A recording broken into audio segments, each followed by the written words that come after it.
महात्मा गांधी अध्याय 46। सबसे पहले विषय विस्तार के बारे में डिस्कस कर लेते हैं। इस टॉपिक के अंतर्गत किस किस पॉइंट को डिस्कस किया जाएगा, तो राष्ट्रपिता महात्मा गांधी के परिचय, महात्मा गांधी की प्रमुख उपाधियां, गांधी का उदय, प्रथम विश्व युद्ध के बाद ब्रिटिश नीति के बारे में, महात्मा गांधी आंदोलन और सत्याग्रह के बारे में, रॉलेट एक्ट 1919 के बारे में, जालियांवाला बाग हत्याकांड के बारे में डिस्कस करेंगे। इसके बाद स्वतंत्रता संग्राम की प्रमुख घटनाएं, खिलाफत आंदोलन, असहयोग आंदोलन, चौरी चौरा कांड, मुस्लिम लीग की स्थापना, इन सभी टॉपिक को जो है हम लोग अच्छे से कवर करेंगे।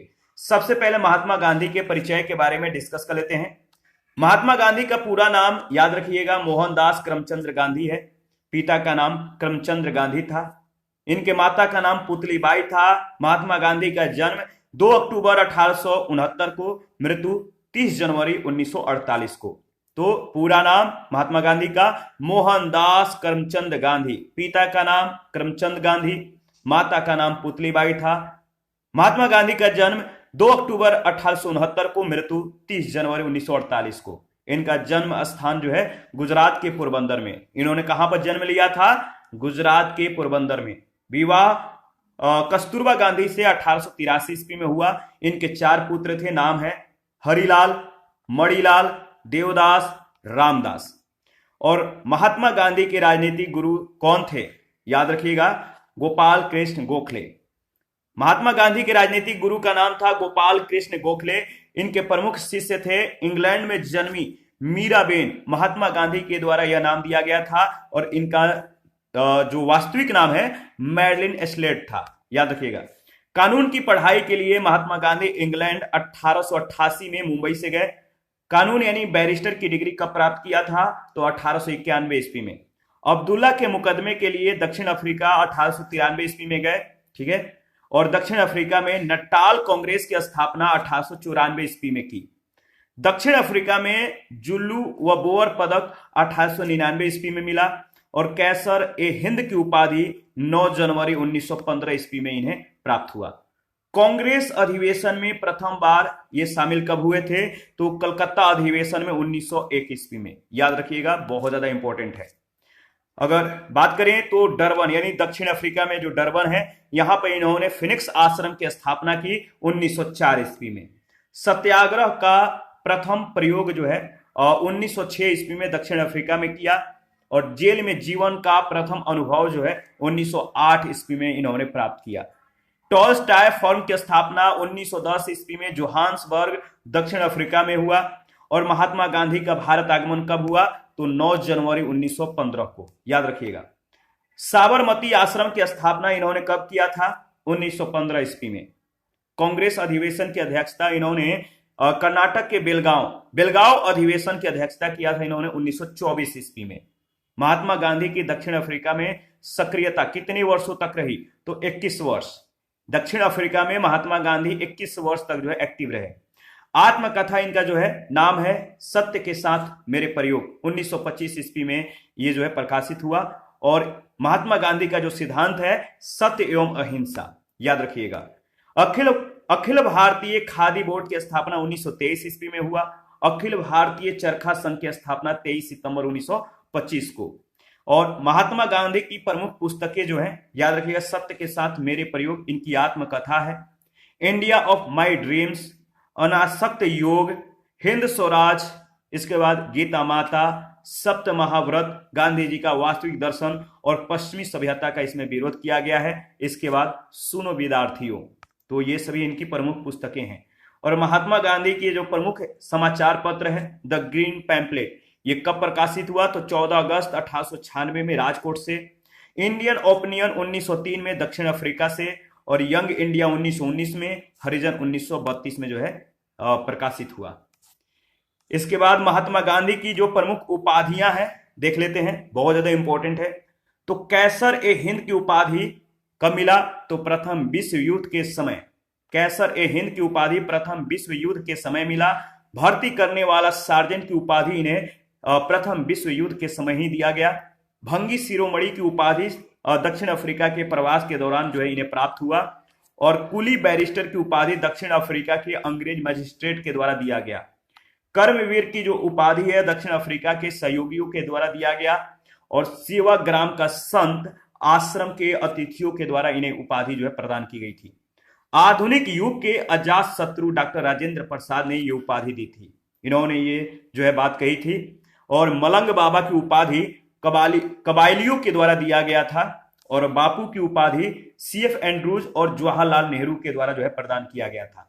देशद्रोही फकीर की उपाधि विंस्टन चर्चिल ने दिया था और भिखारियों का राजा की उपाधि जो है पंडित मदन मोहन मालवीय के द्वारा दिया गया। राष्ट्रपिता की उपाधि सुभाष चंद्र बोस ने दिया। अर्धनग्न फकीर की उपाधि विंस्टन चर्चिल ने दिया। वन मैन बाउंड्री फोर्स की उपाधि लॉर्ड माउंटबेटन के द्वारा दिया गया। और महात्मा की उपाधि रविंद्रनाथ टैगोर ने दिया। इसके बाद गांधी का जो है उदय, इसके बारे में डिस्कस कर लेते हैं। मोहनदास करमचंद गांधी भारतीय जनता की आजादी के संघर्ष के इस नए दौर के महान नेता थे। भारतीय जो राजनीति है उनमें उनका पदार्पण प्रथम विश्व युद्ध के समय हुआ। आधुनिक भारत के इस महानतम नेता ने भारतीय जनता की आजादी के संघर्ष का लगभग 30 वर्षों तक जो है नेतृत्व किया। महात्मा गांधी का जन्म 2 अक्टूबर 1869 ईस्वी में गुजरात के पोरबंदर में हुआ था। इंग्लैंड में अपना अध्ययन पूरा करने के बाद वे एक वकील के रूप में दक्षिण अफ्रीका गए। और किसके लिए गए तो आपको मालूम है, अब्दुल्ला के मुकदमे के लिए 1893 ईस्वी में, याद रखिएगा। तो दक्षिण अफ्रीका में रहते हुए उन्होंने वहां के भारतीयों पर होने वाले गोरे शासकों के अत्याचारों के विरुद्ध संघर्ष किया। गांधी जी 1915 ईस्वी में भारत लौटे और दमन के विरुद्ध संघर्ष करने में जुट गए। उन्होंने अपने एक आरंभिक संघर्ष की शुरुआत चंपारण, जो कि बिहार में है, चंपारण में की, जहां ये गरीब किसानों को नीलहों यानी जमींदारों के अत्याचारों से मुक्त कराने के लिए लड़े। तो जो चंपारण सत्याग्रह है आपको मालूम है, याद रखिएगा। इसके बाद अगर बात करें तो देखिए महात्मा गांधी के जो प्रमुख आश्रम हैं, जैसे फिनिक्स आश्रम, जो फिनिक्स फार्म है, ये कहां पर है तो डरबन दक्षिण अफ्रीका में। इसकी स्थापना 1904 में हुआ। टॉलस्टॉय फर्म की स्थापना जोहान्सबर्ग दक्षिण अफ्रीका में 1910 में।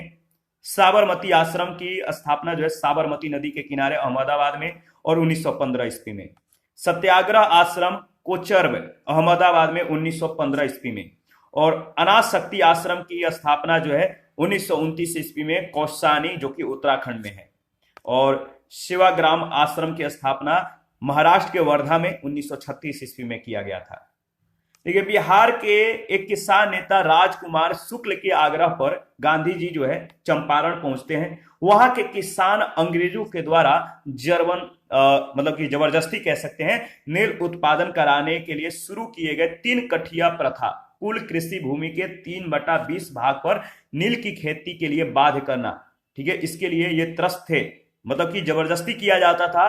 3 कठिया प्रथा इन पर थोपा गया था। वहां उन्होंने चंपारण छोड़ो जाने का जो है आदेश दिया, चंपारण छोड़ जाने का आदेश दे दिया, परंतु गांधी जी ने उसको नहीं माना। तो वहां जो है उनको मतलब कि धमकी मिली कि आप चंपारण को छोड़कर चले जाइए, लेकिन गांधी जी ने ऐसा कतई नहीं किया। उन्होंने वहां से जाना जो है मना कर दिया। उन्होंने नीलहों के अत्याचारों की जांच के लिए और उनका अंत करने के लिए सरकार को विवश कर दिया। 1918 ईस्वी में उन्होंने अहमदाबाद के कपड़ा मिल मजदूरों और गुजरात के खेड़ा के किसानों का नेतृत्व किया। अहमदाबाद के मिल मजदूर वेतन की वृद्धि के लिए मांग कर रहे थे और खेड़ा के किसान फसल बर्बाद हो जाने के कारण राजस्व वसूली रोक देने की जो है मांग कर रहे थे। इन आंदोलनों में कुशल नेतृत्व के पश्चात महात्मा गांधी जो है भारतीय जनता के सर्वमान्य नेता हो गए, मतलब विख्यात नेता हो गए, लोकप्रिय नेता हो गए। गांधी जी ने जनता में निर्भयता की भावना पैदा की तथा जेल, लाठी और गोली सहित सभी प्रकार के दमन को सहने की इच्छा शक्ति उनमें जागृत कर दी। उनके नेतृत्व में लोगों ने कानूनों की जो है खुलेआम अवहेलना की और कचहरियों एवं दफ्तरों का बहिष्कार किया। लोगों ने करों की अदायगी नहीं की, कर नहीं दिया, शांतिपूर्ण प्रदर्शन किए, कारोबार नष्ट कर दिया तथा विदेशी माल बेचने वाली दुकानों के सामने धरना दिया। गांधी जी के द्वारा शुरू किए गए समाज सुधार के रचनात्मक कार्यों और अन्य रचनात्मक गतिविधियों ने राष्ट्रीय आंदोलन को जन आंदोलन का स्वरूप प्रदान करने में जो है योगदान दिया। उन्होंने अस्पृश्यता की अमानवीय प्रथा के विरुद्ध लड़ाई शुरू कर दी। उन दिनों लाखों निम्न जातीय भारतीय अपमान का निकृष्ट जीवन जी रहे थे, क्योंकि उच्च जातियों के लोग उन्हें अछूत समझते थे। यह गांधी जी का एक महान योगदान है कि उन्होंने इस बुराई को मिटाने के लिए जो है संघर्ष किया। उनके लिए तथाकथित अछूत हरिजन थे, ठीक है, याद रखिएगा, हरिजन। उनके आश्रमों में गांधी जी और उनके अनुयायी गंदगी साफ करने जैसे अनेक ऐसे काम करते थे जिन्हें उच्च जाति के हिंदू अछूतों का काम समझते थे। गांधी जी ने गांवों के लोगों की हालत सुधारने के भी प्रयत्न किए। उनका मत था कि जब तक गांव में रहने वाली लगभग मतलब कि 80% जनता के जीवन स्तर में सुधार नहीं आएगा, तब तक भारत प्रगति नहीं कर सकता है। तो गांवों के स्तर पर जो है इन्होंने सुधार शुरू किया। उन्होंने गांवों में छोटे उद्योग स्थापित करने के प्रयास किए तथा खादी का प्रचार किया ताकि वे आत्मनिर्भर एवं स्वायत्त इकाई बन सके। प्रत्येक कांग्रेसी के लिए खादी पहनना जो है अनिवार्य हो गया। चरखा ग्रामोद्योग के महत्व का प्रतीक बन गया, जिसके पश्चात चरखा कांग्रेस के झंडे का जो है अंग बना।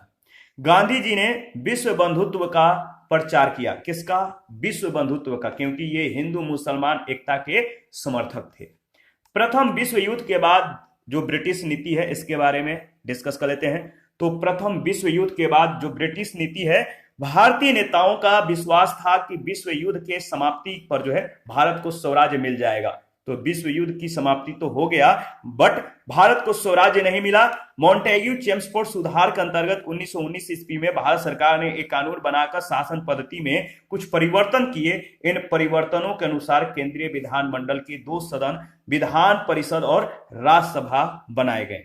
इन दोनों सदनों में निर्वाचित सदस्यों का बहुमत था, परंतु इन दोनों केंद्रीय सदनों के अधिकारों में कोई विशेष परिवर्तन नहीं हुआ। कार्यकारिणी परिषद के सदस्य जो मंत्री की तरह मतलब की थे, जो मंत्री की तरह रहते थे, विधानमंडल के प्रति ये उत्तरदायी नहीं थे। तो मंत्रियों की तरह थे लेकिन विधानमंडल के प्रति उत्तरदायी नहीं थे। प्रांतीय विधानमंडलों का विस्तार किया गया, जिसमें निर्वाचित सदस्यों का बहुमत था। प्रांतों में चलाई गई दोहरी सरकार की व्यवस्था के अंतर्गत इन्हें व्यापक अधिकार दिए गए। शिक्षा और जन स्वास्थ्य जैसे कुछ विभाग ऐसे मंत्रियों को सौंपे गए जो विधान परिषदों के प्रति उत्तरदायी थे। वित्त और पुलिस जैसे ज्यादा महत्व के विभाग गवर्नर के नियंत्रण में रहे। मंत्री तथा गवर्नर जनरल प्रांत के किसी भी निर्णय को अस्वीकार कर सकते थे। सभी महत्वपूर्ण अधिकार गवर्नर जनरल और उनकी कार्यकारिणी परिषद के पास थे। वे ब्रिटिश सरकार के प्रति उत्तरदायी थे, न कि भारतीय जनता के प्रति। तो भारतीय जनता के प्रति ये उत्तरदायी नहीं थे। विश्व युद्ध की समाप्ति के बाद लोगों ने स्वराज प्राप्ति की जो है उम्मीद की थी। यह मतलब कि यह जो उम्मीद है मतलब कि निराशा में बदल गई। विश्व युद्ध की समाप्ति के बाद जो है लोगों को स्वराज की प्राप्ति नहीं हुई। उम्मीद जो है ये निराशा में बदल गया। संपूर्ण देश में व्यापक असंतोष फैल गया, जिसके दमन के लिए सरकार ने नए तरीके अपनाए।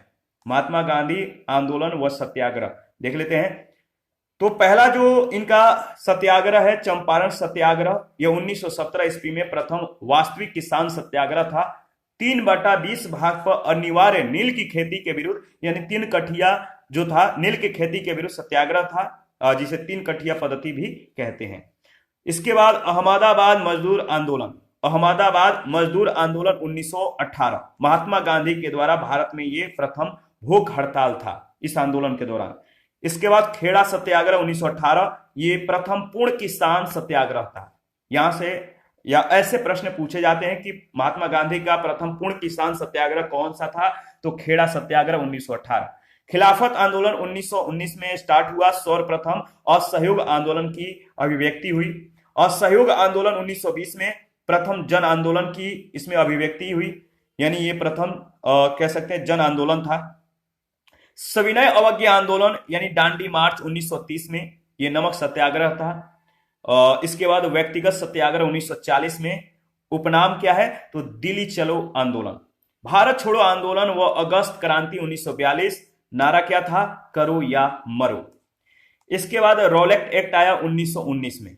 भारत में क्रांतिकारियों के प्रभाव को समाप्त करने के लिए ब्रिटिश सरकार ने 1917 ईस्वी में सर सिडनी रॉलेट की अध्यक्षता में एक समिति बनाई। रॉलेट एक्ट सेडिशन कमेटी की सिफारिश पर आधारित था। इस समिति के गठन के उद्देश्य था कि भारत में क्रांतिकारी आंदोलन संबंधी षड्यंत्र किसी या किस स्तर तक जो है फैले हुए हैं तथा इन पर प्रतिबंध लगाने के लिए किस प्रकार के कानून की जो है आवश्यकता है। रॉलेट एक्ट लागू करने का मुख्य कारण यह था कि भारत रक्षा कानून की अवधि जो है समाप्त होने वाली थी। तो भारत रक्षा कानून की अवधि जो था, पीरियड जो था, वो जो कार्यकाल था वो समाप्त होने वाली थी। इसलिए जो है तर्क है कि रॉलेट एक्ट लागू करने का जो है ये मुख्य कारण था। समिति ने 1918 ईस्वी में अपनी रिपोर्ट को प्रस्तुत किया।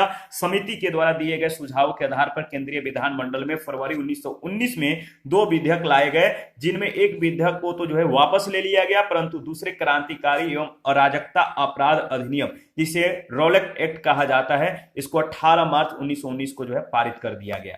तो याद रखिएगा, इस अवधि को, जो इसकी अवधि है 3 वर्ष रखी गई थी और इसे काला कानून के नाम से जाना जाता है। रॉलेट एक्ट को काला कानून के नाम से रखा, मतलब कि जाना जाता है, और इसकी अवधि 3 वर्ष रखी गई थी। इसके बाद अगर देखिए बात करें तो स्वतंत्रता संग्राम की प्रमुख जो घटनाएं हैं 1879 से 1947 तक की, तो यहां पर आप देख सकते हैं। चलिए मैप को मैं थोड़ा सा मिनिमाइज करता हूं ताकि आप पूरी मैप को एक साथ अवलोकन कर सकें। तो देखिए यहां पे जो है अमृतसर में जालियांवाला बाग हत्याकांड 1919 में हुआ। यहां पे जो है दिल्ली में कलकत्ता से दिल्ली राजधानी का जो परिवर्तन हुआ 1912 में हुआ। तो याद रखिएगा, कलकत्ता से दिल्ली की जो राजधानी का परिवर्तन हुआ था 1912 में। मेरठ में क्या हुआ, कम्युनिस्ट षड्यंत्र मुकदमा 1929-1923 में। और यहाँ पे जो है चौरी चौरा कांड के फलस्वरूप गांधी जी के द्वारा असहयोग आंदोलन का 1922 में स्थगन हुआ। यहाँ पे जो है आपका जो है चंपारण नीलोह के विरुद्ध जो है अभियान 1917 में जो है आप देख सकते हैं। इसके बाद ये बिहार है, पश्चिमी बिहार इधर है। और इसके बाद अगर बात करें तो यहाँ पे आप देख सकते हैं कि यहाँ पे जो है मुस्लिम लीग की स्थापना 1906 में हुआ। ये जो है आपका ये वाला जो एरिया है, ये वाला भारतीय भूमि पर इंडियन नेशनल आर्मी के द्वारा झंडा फहराया जाना 1913 बर्मा, ठीक है, 1913 ये बर्मा है। और यहाँ पे जो है आप देख सकते हैं कि नोआखली व टिम्पेरा में गांधी जी द्वारा सौहार्द स्थापना के लिए यात्रा 1946-47 में हुआ। और महाराष्ट्र में यहाँ पर बाल गंगाधर तिलक के द्वारा शिवाजी महोत्सव का संपूर्ण महाराष्ट्र में प्रसार हुआ 1896 में। यह है आपका पश्चिमी गोदावरी, गुंटूर, यह है गुलबर्गा 1924, धारवाड़, सतारा, यह है रायगढ़। यहाँ पे जो है यहाँ पर आप देख सकते हैं ये वाला एरिया जो है 1879 में वसुदेव बलवंत फड़के के विद्रोह को जो है निष्फल कर दिया गया। और 1873 में बाल गंगाधर तिलक के द्वारा जो है गणपति महोत्सव मनाया गया। Gopal Krishna Gokhale servants of India society 1905 और बाल Gangadhar Tilak home rule league, यहाँ पे जो है इन्होंने ये जो है अपना भूमिका निभाया इस रूप में। और ये आप देख सकते हैं बंबई में 1885 में एओ ह्यूम के द्वारा स्थापित भारतीय राष्ट्रीय कांग्रेस। इसके बाद अहमदाबाद से दांडी नमक यात्रा, ठीक है। इसके बाद जो ये आपका सिंध है, बंबई से सिंध को अलग करने के लिए मुस्लिम आंदोलन हुआ। इसके बाद यहाँ पे जो है अलीगढ़ मुस्लिम विश्वविद्यालय 1920 में। यहाँ पे खेड़ा जो है कर निषेध अभियान चलाया गया। इसके बाद ये राष्ट्रीय स्वयं सेवक संघ जो है 1925।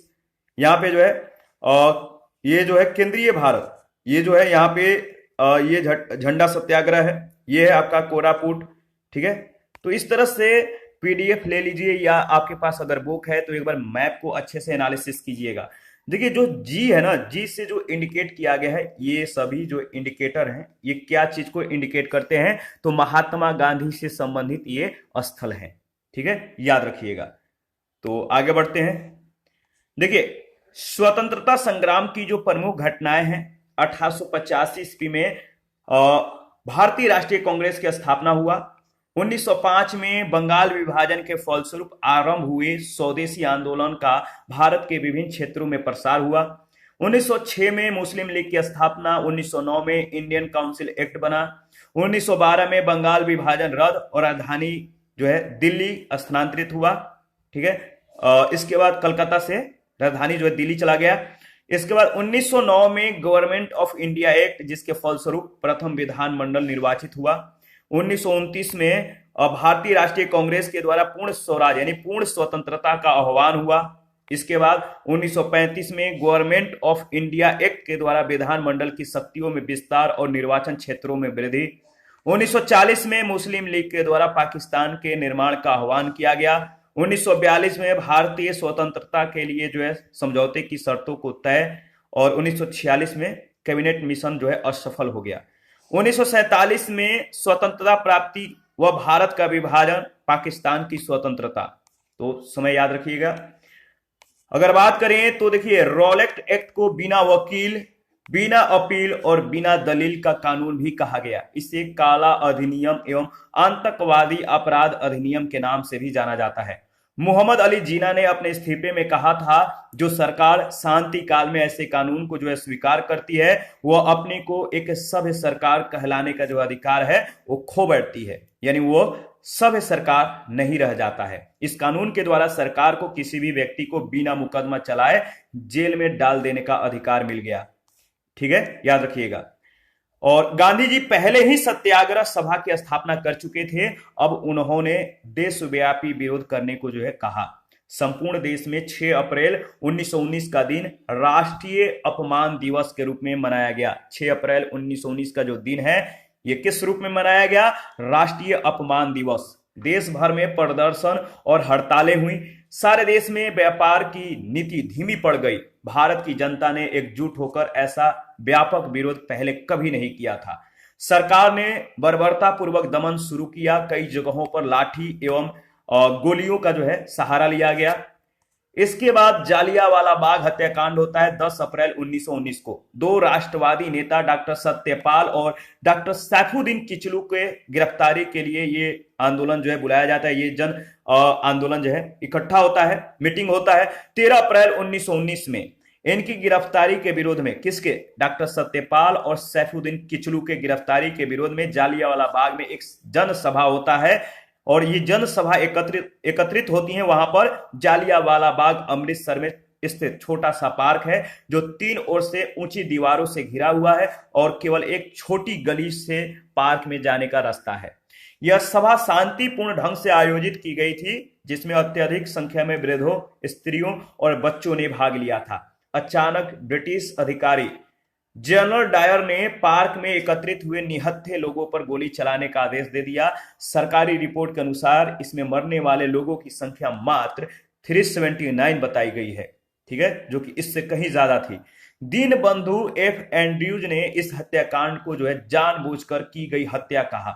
डायर ने शान के साथ कहा था कि लोगों को सबक सिखाने के लिए ये कार्यवाही की गई थी। इसे घृणित कार्य का कोई पश्चाताप नहीं था।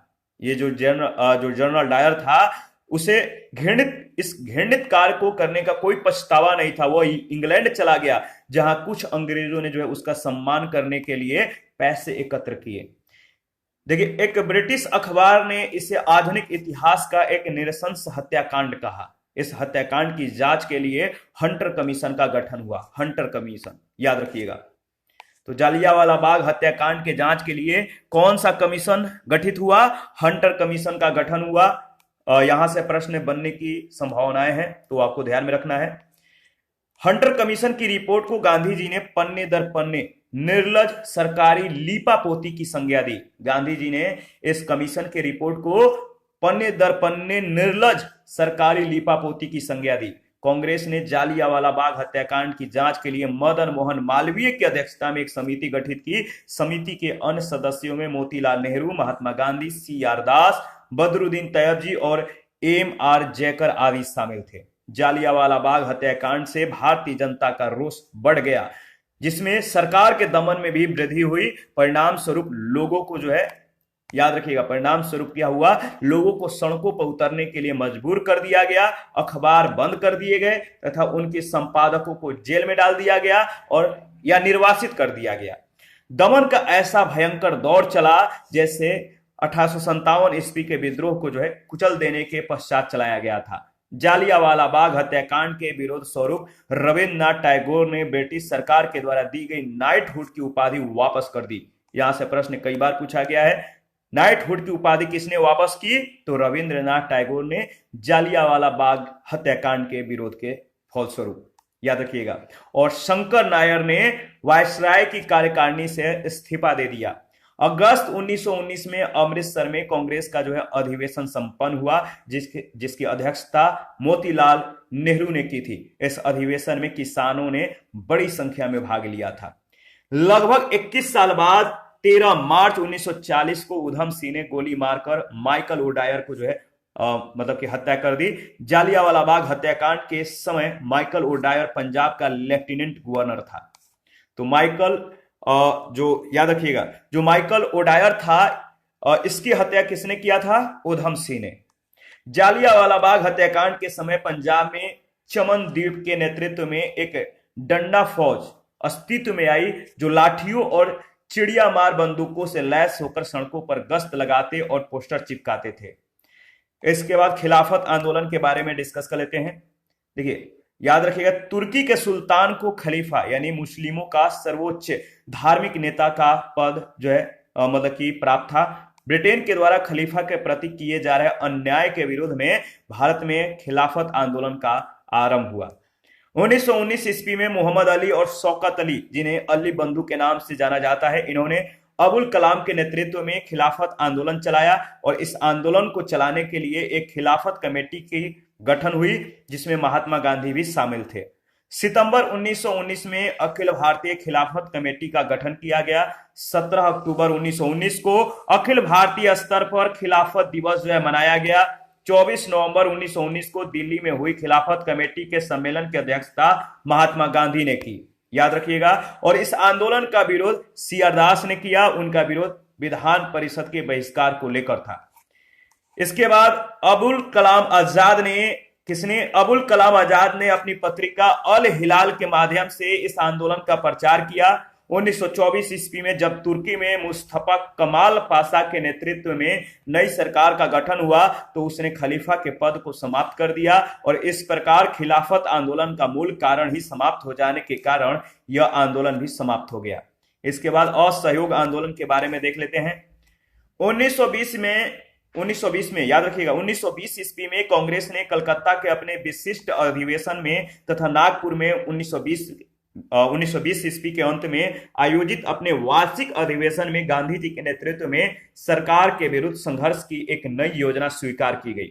नागपुर अधिवेशन में लगभग 15,000 प्रतिनिधि शामिल हुए। इस अधिवेशन में कांग्रेस के संविधान में संशोधन किया गया। सभी न्यायोचित और शांतिमय साधनों से भारतीय जनता के द्वारा स्वराज प्राप्त करना कांग्रेस के संविधान का उद्देश्य बन गया। इन साधनों के द्वारा किए जाने वाले संघर्ष को असहयोग आंदोलन का नाम दिया गया।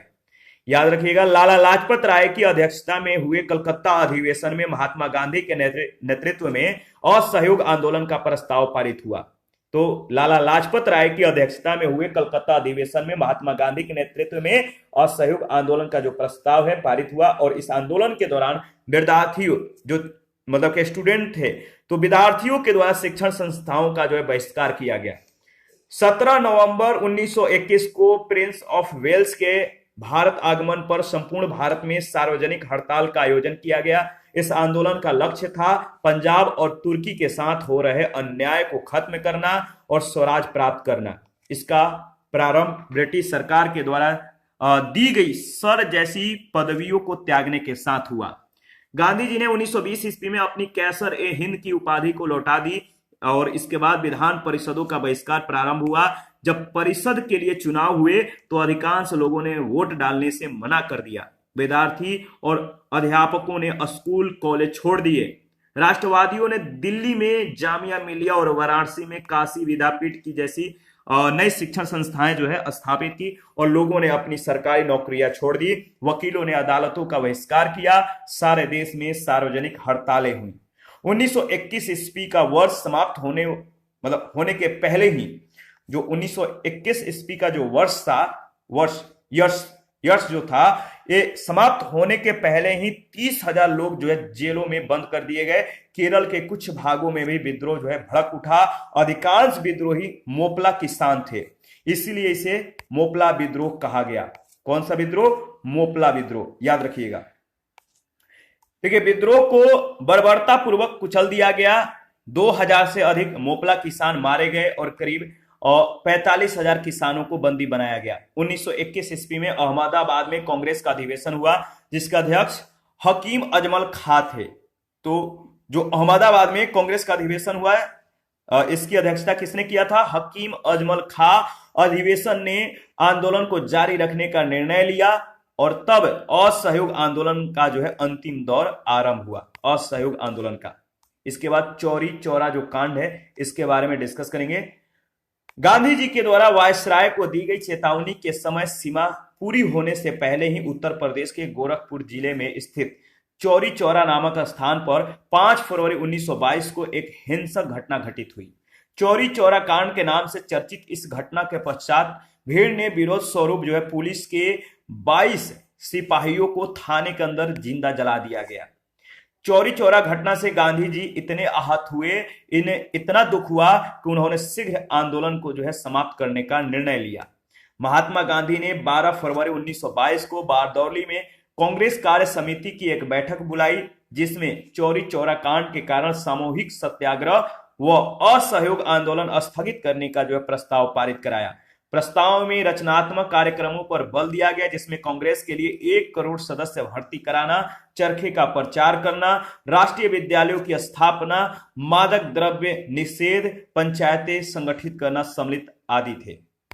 महात्मा गांधी को 10 मार्च 1922 को गिरफ्तार करके 18 मार्च 1922 को जो है अहमदाबाद में सेशन जज ब्रूमफील्ड की अदालत में जो है मुकदमा चलाया गया और 6 वर्ष कैद की जो है सजा सुनाई गई। परंतु 5 फरवरी 1924 को बीमारी के कारण महात्मा गांधी के 6 वर्ष पूरे होने के पहले जो है रिहा कर दिया गया।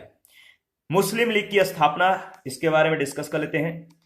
देखिए 3 अक्टूबर 1906 को आगा खां के नेतृत्व में, किसके नेतृत्व में? आगा खां के नेतृत्व में मुसलमानों का एक शिष्टमंडल वायसराय लॉर्ड मिंटो से शिमला में मिला था। 30 दिसंबर 1906 को जब ढाका में मोहम्मडन एजुकेशन कॉन्फ्रेंस की बैठक हो रही थी तभी उस अधिवेशन को ढाका के नवाब सलीमुल्लाह की अध्यक्षता में अखिल भारतीय मुस्लिम लीग के रूप में परिवर्तित कर दिया गया। इस सभा में नवाब सलीमुल्लाह, मोहसिन उल मुल्क, आगा खां तथा नवाब बाकर उल मुल्क उपस्थित थे। याद रखिएगा, सभा की अध्यक्षता बाकर उल मुल्क के द्वारा की गई। 1908 में आगा खां को जो है मुस्लिम लीग की अस्थायी अध्यक्ष जो है बनाया गया। इसी वर्ष अलीगढ़ अधिवेशन में 40 सदस्यीय एक केंद्रीय समिति की स्थापना की गई एवं उसकी प्रांतीय शाखाएं भी स्थापित की गई। अखिल भारतीय मुस्लिम लीग अधिवेशन, इसके बारे में डिस्कस कर लेते हैं। तो याद रखिएगा, प्रथम अधिवेशन 1906 में हुआ था ढाका में, दूसरा अधिवेशन 1907 में हुआ कराची में और तीसरा अधिवेशन 1908 में हुआ अमृतसर में। मुस्लिम लीग के अमृतसर जो अधिवेशन है, मुस्लिम लीग के अमृतसर अधिवेशन 1908 में मुस्लिमों के लिए एक पृथक निर्वाचन मंडल की जो है मांग की गई जिसे 1909 में मार्ले मिंटो सुधारों के द्वारा स्वीकृति प्रदान की गई। 1909 ईस्वी के सुधार बिल में पृथक निर्वाचन को जो है स्वीकार कर लिया गया। यहां द्विराष्ट्र सिद्धांत, 2 नेशन थ्योरी का बीज जो है बो दिया गया। 1912-13 ईस्वी में मुस्लिम लीग की राजनीति में एक नई बात देखी गई। इस लीग में यंग पार्टी के कुछ सदस्य यथा मोहम्मद अली, शौकत अली, हकीम अजमल खां और मौलाना अबुल कलाम आजाद का उदय हुआ। देखिए, इन्होंने मुस्लिम लीग की नीतियों को कांग्रेस की नीतियों के निकट ला दिया। इन्हीं के प्रभाव में वर्ष 1913 के लखनऊ अधिवेशन में लीग ने जो है स्वराज के लक्ष्य को अपना लिया। अब लखनऊ पैक्ट की भूमिका तैयार हो गई। 1916 ईस्वी में बाल गंगाधर तिलक के प्रभाव से लखनऊ में उदारवादी और उग्रवादी कांग्रेस एवं मुस्लिम लीग की जो है संयुक्त बैठक हुई। लखनऊ अधिवेशन है, लखनऊ अधिवेशन की अध्यक्षता जो है अंबिका चरण मजमूदार ने की। इस अधिवेशन में कांग्रेस ने पृथक निर्वाचन के प्रस्ताव को स्वीकार कर लिया जो आगे के वर्षों में कांग्रेस की एक भूल सिद्ध हुई। इस टॉपिक से रिलेटेड पहला प्रश्न पूछा गया, महात्मा गांधी के अनुसार राजनीति का जो तात्पर्य है वो क्या है? महात्मा गांधी के अनुसार राजनीति का तात्पर्य था जन कल्याण के लिए सक्रियता। सेकंड प्रश्न है, गांधी के नाम के पहले महात्मा जोड़ा गया किस दौरान? गांधी के नाम के पहले महात्मा जोड़ा गया चंपारण सत्याग्रह के दौरान, यानी ऑप्शन ए बिल्कुल करेक्ट ऑप्शन है। और थर्ड नंबर है, महात्मा गांधी को सर्वप्रथम राष्ट्रपिता किसने कहा था? महात्मा गांधी को सर्वप्रथम राष्ट्रपिता किसने कहा था? तो सुभाष चंद्र बोस ने। फोर्थ नंबर है, याद रखिए, किस घटना के बाद महात्मा गांधी ने असहयोग आंदोलन को हिमालय जैसी भूल बताई थी? किस घटना के बाद महात्मा गांधी ने असहयोग आंदोलन को हिमालय जैसे भूल बताई थी? तो चौरी चौरा कांड। ठीक है, इस घटना के बाद जो असहयोग आंदोलन है, महात्मा गांधी ने इस असहयोग आंदोलन को मतलब कि हिमालय जैसी बहुत बड़ी भूल बताई। दूसरा, इसके बाद जो नेक्स्ट क्वेश्चन है, द्वितीय गोलमेज सम्मेलन में कांग्रेस का प्रतिनिधित्व किसने किया था? तो द्वितीय गोलमेज सम्मेलन में कांग्रेस का प्रतिनिधित्व महात्मा गांधी ने किया था, याद रखिएगा। फिनिक्स फॉर्म की स्थापना निम्नलिखित में से किसके द्वारा की गई थी? तो फिनिक्स फॉर्म की स्थापना निम्नलिखित में से किसके द्वारा की गई थी? महात्मा गांधी के द्वारा। 7 नंबर है, गांधी जी का चंपारण सत्याग्रह किनकी समस्याओं के समाधान से संबंधित था? गांधी जी का चंपारण सत्याग्रह किनकी समस्याओं के समाधान से संबंधित था? तो बिहार के नील उत्पादक किसानों से। प्रश्न संख्या 8 है, ब्रिटिश सरकार ने महात्मा गांधी को जो उपाधि दी थी और जिसे उन्होंने असहयोग आंदोलन में वापस कर दिया, वह कौन सी उपाधि थी? तो उपाधि था कैसर ए हिंद का। कैसर ए हिंद की उपाधि उन्होंने असहयोग आंदोलन में वापस कर दिया था, याद रखिएगा, इंपॉर्टेंट है। और इसी के साथ आज का सेशन समाप्त करते हैं। नेक्स्ट सेशन में राष्ट्रीय आंदोलन के बारे में डिस्कस करेंगे, जिसका टाइम पीरियड होगा 1923 से 1939 के बीच। और देखिए, आप अपना प्रतिक्रिया देते रहिए।